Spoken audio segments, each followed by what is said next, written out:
Welcome back, everyone. I'm Travis True, And I'm Carol Nelson.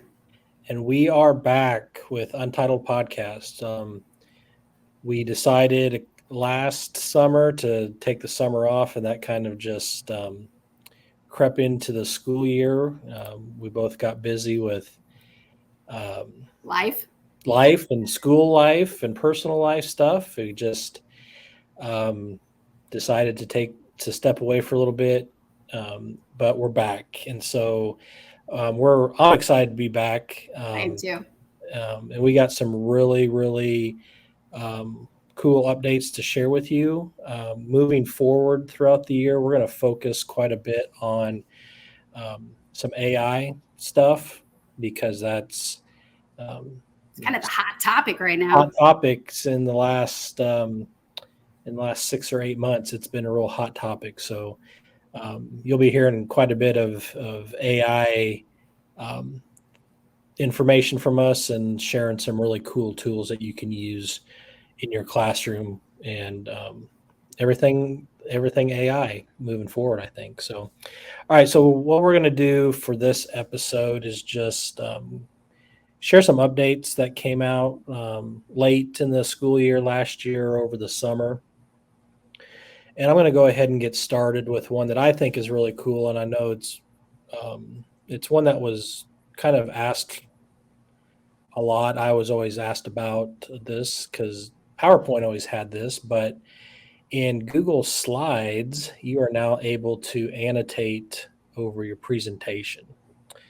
So, those of you watching on Facebook, I'm going to do a screen share so I can show you that. But if you're listening to the podcast, I'll hopefully explain it to you so you understand what we're doing. So, I'm going to pull up a Google Slide presentation and go into slideshow mode. Now, when you're in slideshow mode, all you have to do is down in the lower right-hand corner where you have your arrows to advance to the next slide. Click on that little menu, the three dots there, and you should have the option to turn on the pen. That is your annotation tool. So now when you turn on the pen, you'll get a little pen icon. If you click on the pen icon down in that little bar there, you've got four uh, colors to choose from. You got red is the default color, but you have black, blue, and green. And you can also turn this off. But if I go ahead and annotate or draw, um, and I've tried this out on a touchscreen interactive board that we have in our district, and it works really well. Um, your annotation will stay there. If you go on to the next slide and you come back, your annotation is still there. And your annotation is still there until you erase it, which next to the pen tool in the bar there at the bottom is an erase all button. You just click and erase, and it erases all of your annotation on just that one screen. So if I was to annotate in red on slide one, go to slide two, click on the pen. I'm going to change the color, circle that word, and then if I come back to slide one that's still red, I'm going to erase it. If I go to slide two, my annotation on slide two is still there. So that's a really cool feature that Google's added here just recently, where you can annotate on a presentation in presentation mode in Google Slides. Once you leave presentation mode, it goes away, or does it? Let me try it. Let me try it real quick, and I'll tell you. I felt like I tried it and it maybe went away. So I didn't know if there was some way, like if you wanted to save all your annotations, if they had provided that or not. Nope, it looks like it goes away once I hit escape and back into the kind of the editing mode of the slideshow. It looked like the annotation went away. The other thing is if I annotate, I'm going to go back in real quick. If I annotate, one of the options when you click on the button is to turn it off. The annotation still stays there, but the pen at the bottom is not available.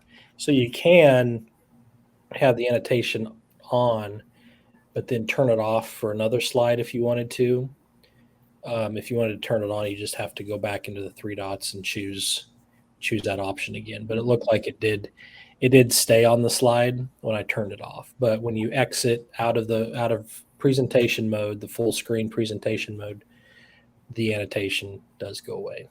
It's a cool feature though. And even just the reminder of those three dots and the options as you hover over that left-hand area, it's not always just there, but you kind of have to hover over it. And I didn't see it at first when I went in there to check this out. And yeah, there's some really cool things under that three dots. You've got things like a laser pointer that you can use with your mouse.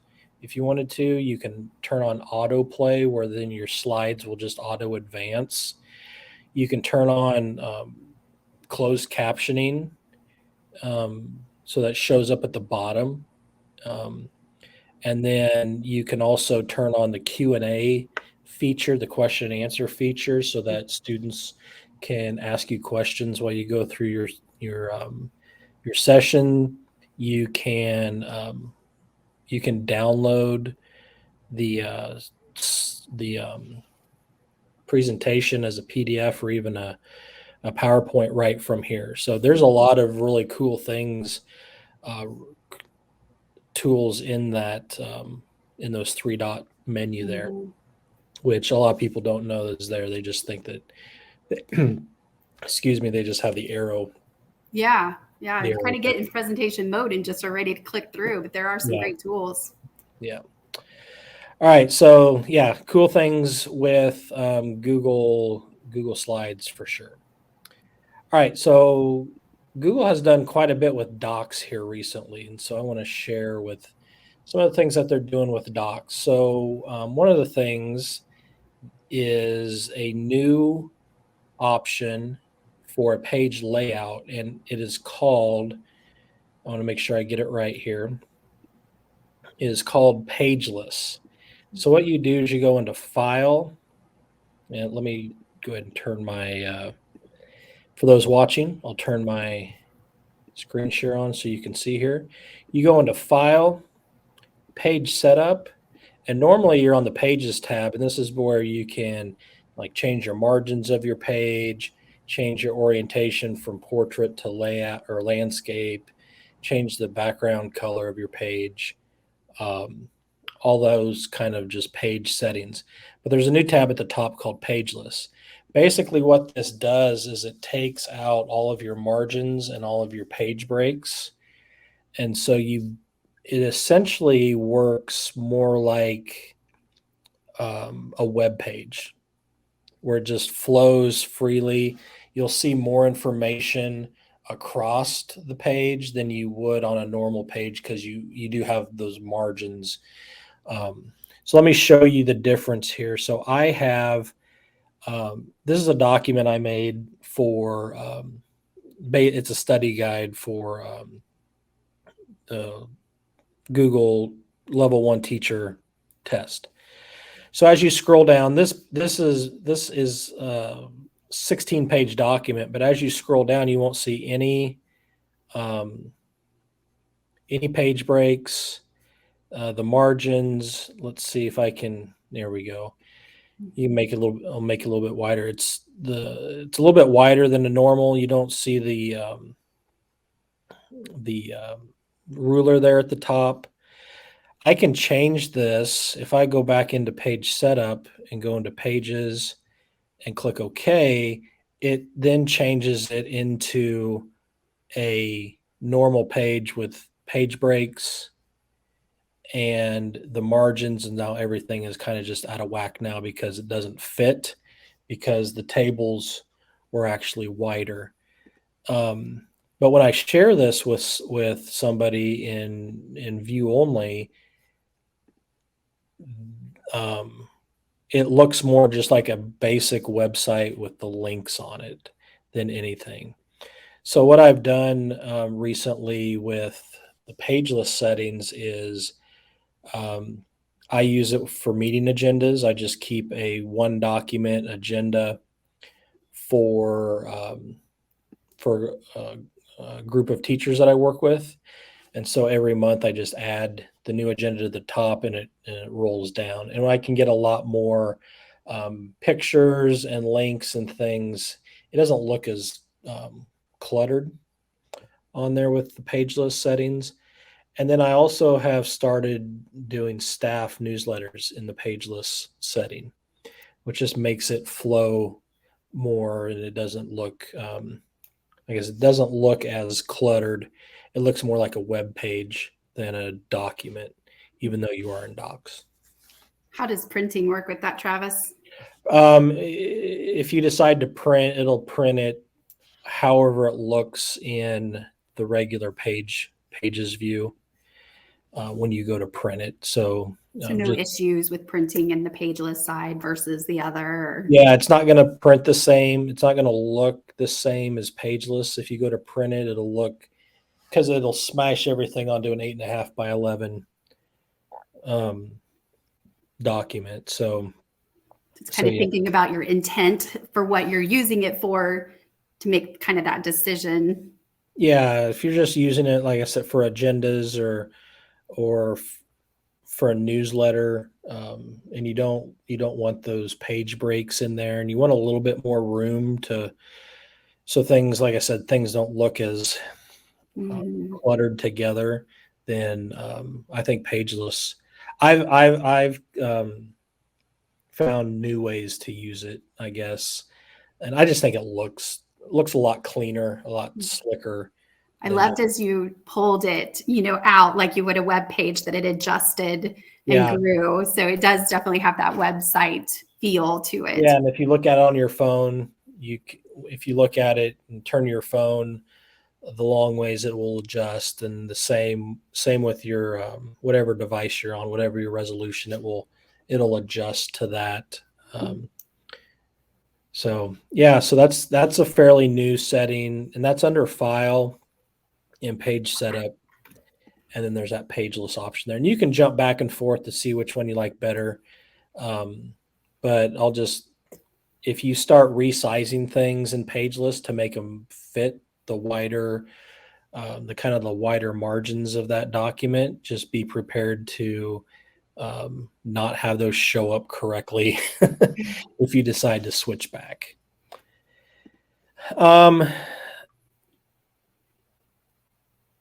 All right, so that was pageless set up there. So let's, Carol, you want to share about the table placement? I do. I'll go ahead and try and share my screen. Let's see. Ooh. Okay. Let's go with the one. Sorry, it's taking me a minute to find it. I have a few screens. All right, so this was exciting to me. I love when things get placed where you want them. Sometimes it's difficult in docs to place, especially tables has been difficult. And now they've made it kind of like that text box where things can be around it. And so you have some quick layouts that it's showing there that you can adjust where that table is, and then the font can go a wrap around it differently. And so that's a big change, and I love it for some of us that like specific placements and really tighten up that presentation of text and stuff. Yeah, it's like, so this is the same formatting that if you were to insert an image, you could do the formatting around the image. Yes. This is really nice too with the table, because that was always one thing that it was just some empty space. I always thought that if you had a table in your document, you could either make it wider or just have some empty space there. So that is nice, a nice formatting feature that they've added. Yeah, huge formatting. I love those formatting changes where it just, I don't know, each little bit makes it look nicer. And like you were reflecting on the other, it just changes how you see it, how you can present information. Definitely. All right. So the other, probably one of the newest features in Docs. So Google started adding some AI functionality into some of their tools. And so this is really one of the first AI features that they built in to Docs. And it's a magic write type of tool called Help Me Write. So let me pull this up here, and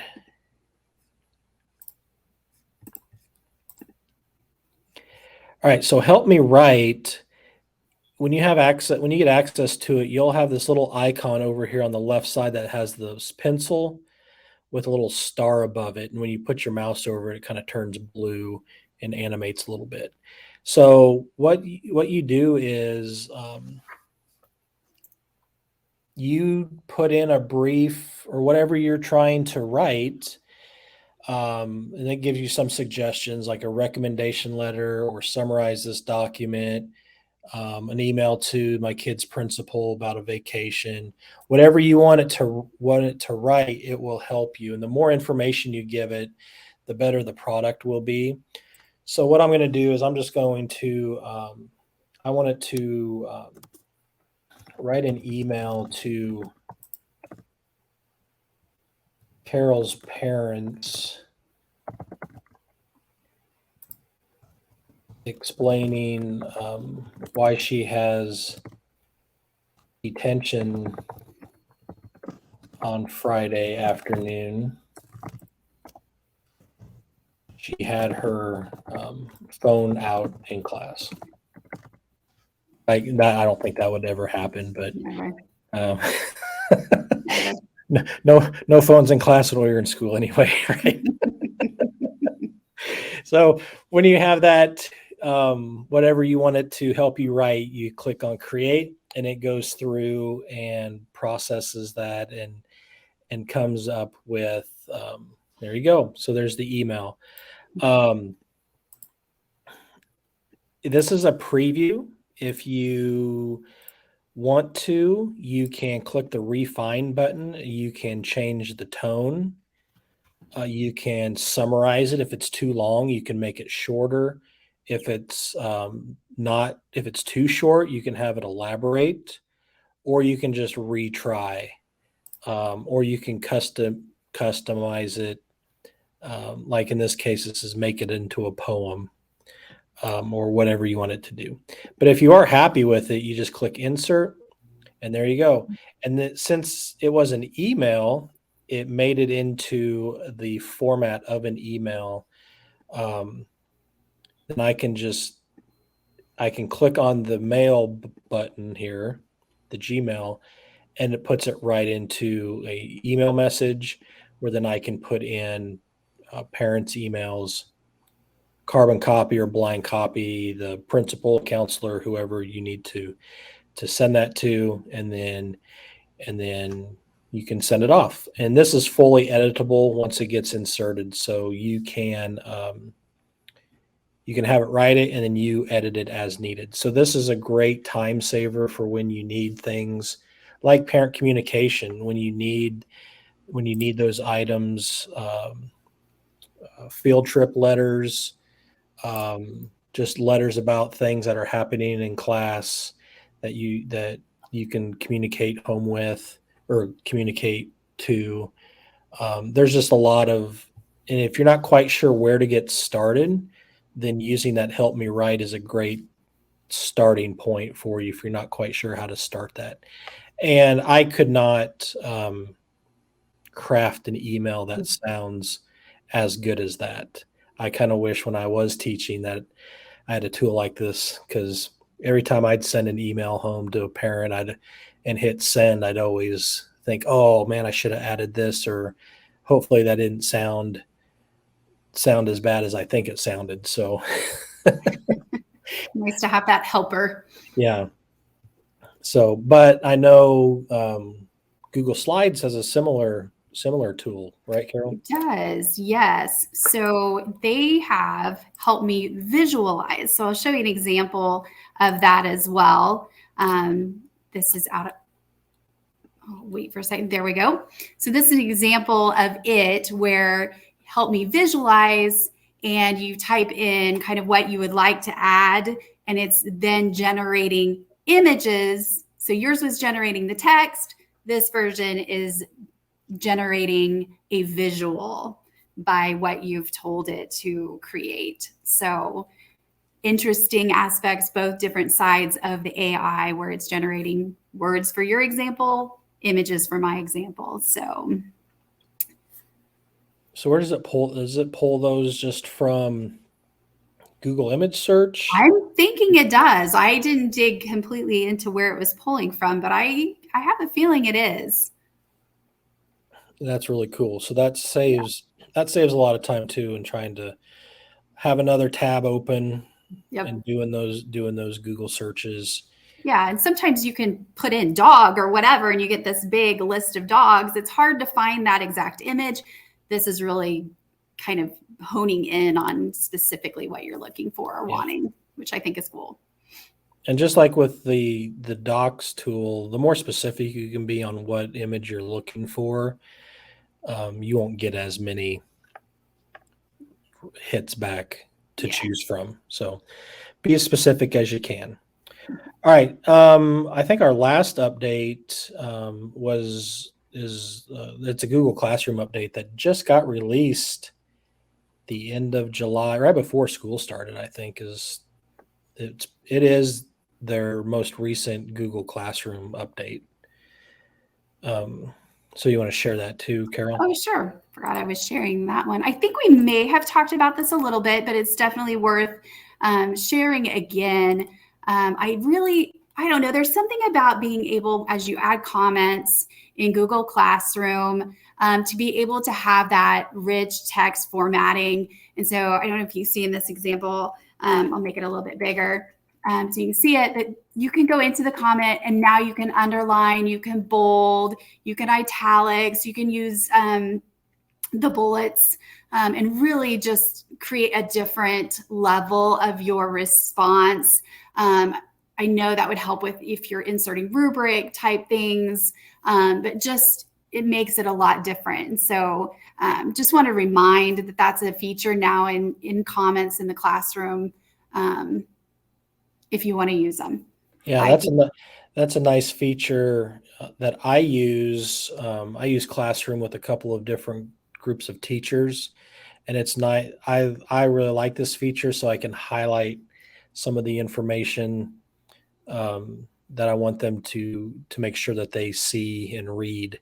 Because if it's just all the same text and just the same color and the same size and the same font, it's really easy to get lost, especially if you have several bullets or some important information. Now you can highlight it, which is really nice too. Yeah. Lots of great updates and changes that they bring. And there's one more Google Classroom update that was just released not too long ago. You can now turn off,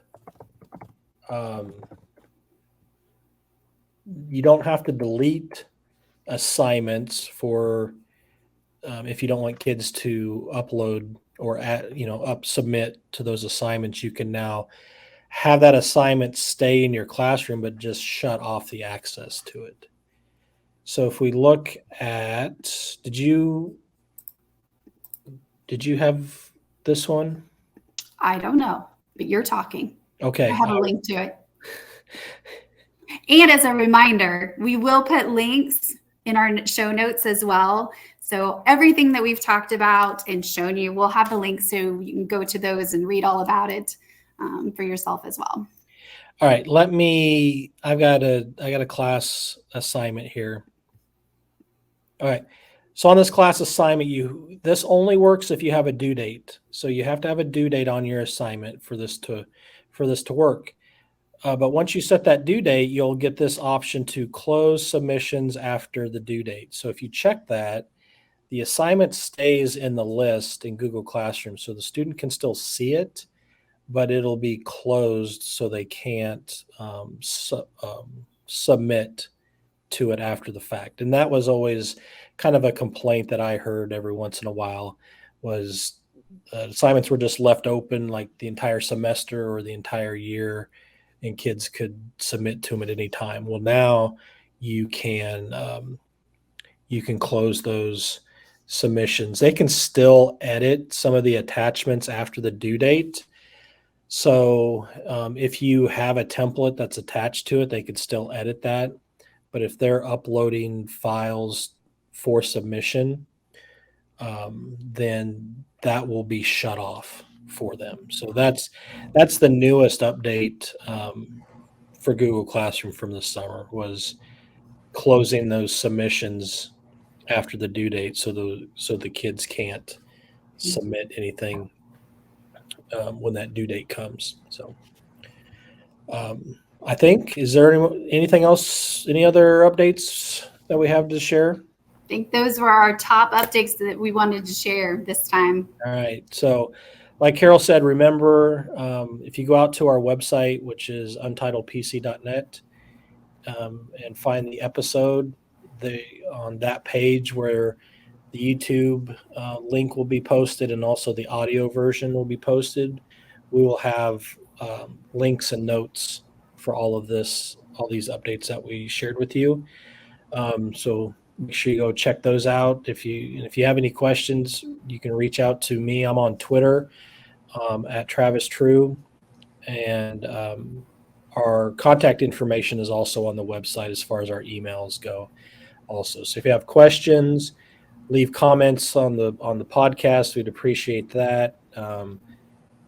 Carol, is there anything we're missing? No, I'd just say if there's something, that they'd like to ask about or know about, feel free to put that in too. We'd love to hear what you're interested in, and we can do an episode on that as well. We're looking for, content ideas, or if there's someone that you'd like us to try and interview. We've done that in the past. So we're just excited to be back and